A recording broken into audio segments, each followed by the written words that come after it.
Hello, my name is Danielle Jimenez. This is my week 6 remediation reflection video. I completed 150 of my questions on Kaplan, and I reviewed all my missed questions. My top 3 missed questions, number 1, the first question was, the nurse provides care for a pediatric client who is 18 months of age during a wellness visit. The nurse assesses the child's growth and development. Which assessment finding causes the nurse to be concerned? The answer choices are: the child does not follow basic instructions, the child does not use 2-word sentences, the child has difficulty with stairs, or the child speaks 3 to 4 words. When we're speaking about an 18-month old, you would want to see things, in their developmental stage that surpass things such as speaking one words, like just saying mommy, daddy. Obviously, they'd be able to say a little bit more than that. Using their gestures, such as pointing, they should be able to be doing that. Trying to babble sentences as well as follow one-step commands. I put the child has difficulty with stairs because I just assumed at 18 months, you probably could go up the stairs, but, with difficulty. And this is not something an 18-month-old we would be concerned about, because obviously they wouldn't be able to go up the stairs. If they were older than 18 months, like about 3 years old, then we would be concerned about them having difficulty going up the stairs. But since they are just 18 months, that wouldn't be a concern. The correct answer was the child speaks 3 to 4 words. At 18 months old, the child's vocabulary is limited. It should be at least 6 to 20 words. So at 3 to 4 words, we would be concerned, because at 24 months, they're already speaking 2 to 3 words. So just a little bit above that, at 18 months, that would be a concern. So just knowing the developmental stages for children would be a refresher for me, that I would need to do in order to get this question right, or questions like these correct. The second question was, the client is diagnosed with meningococcal meningitis with Neisseria meninginitis as the potential pathogen. The nurse must obtain a blood sample. Prior to entering the client's room, which transmission-based precaution is appropriate? Number 1, an N95 mask and face shield. Number 2, surgical mask and face protection. Number 3, gown and surgical mask. Number 4, gown, shoe covers, and surgical mask.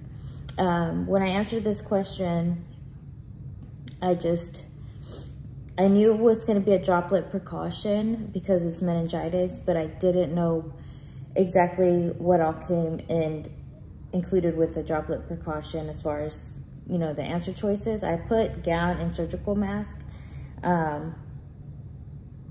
because I assumed you would have to wear a gown as well just to stay protected, but the correct answer was surgical mask and face protection.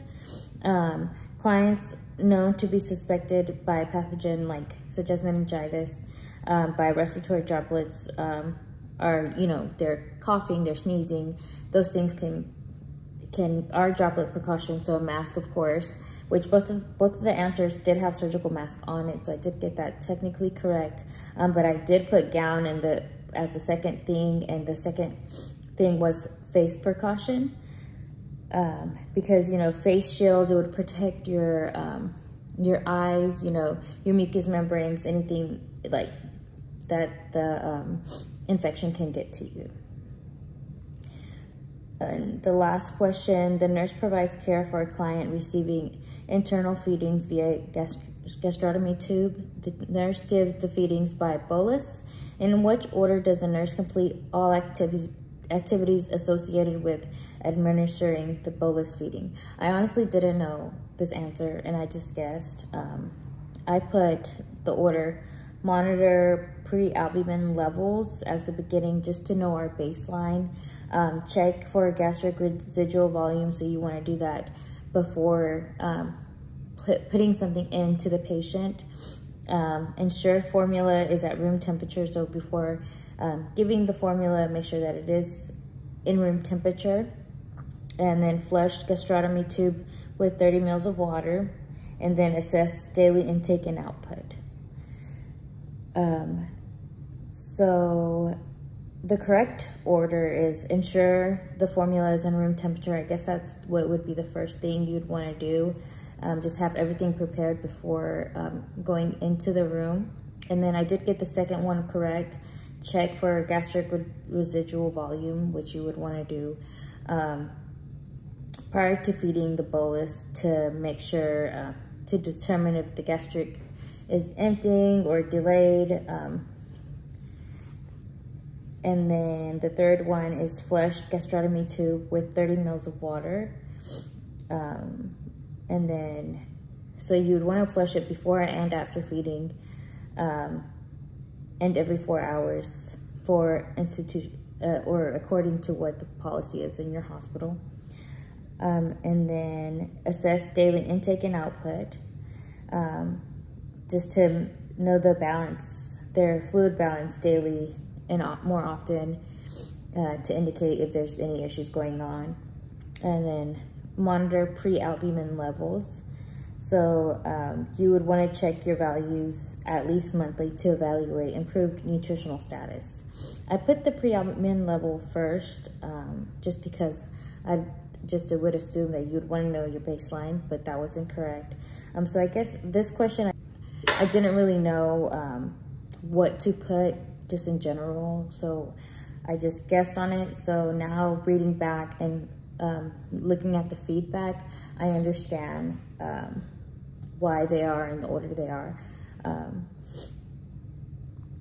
So I think what I would focus on, what I learned and what I should focus on is, again, relearning the child developmental stages, or just kind of a refresher on them before taking any exam that's going to be comprehensive, because those are very lengthy, and you know, you think you know something, but it's just a couple of numbers off.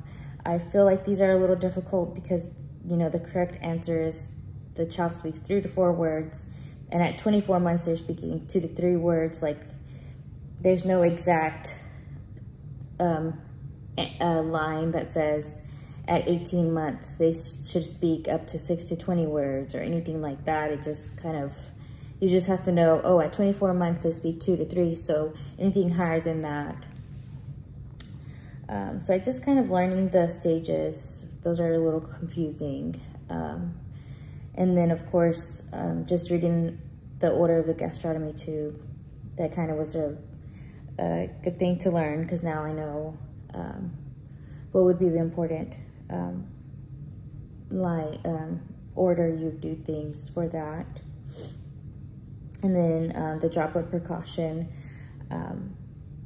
I learned, you know, exactly what type of PPE you would use for droplet precaution versus airborne, versus, you know, just any type of other precaution. So that is all. Thank you.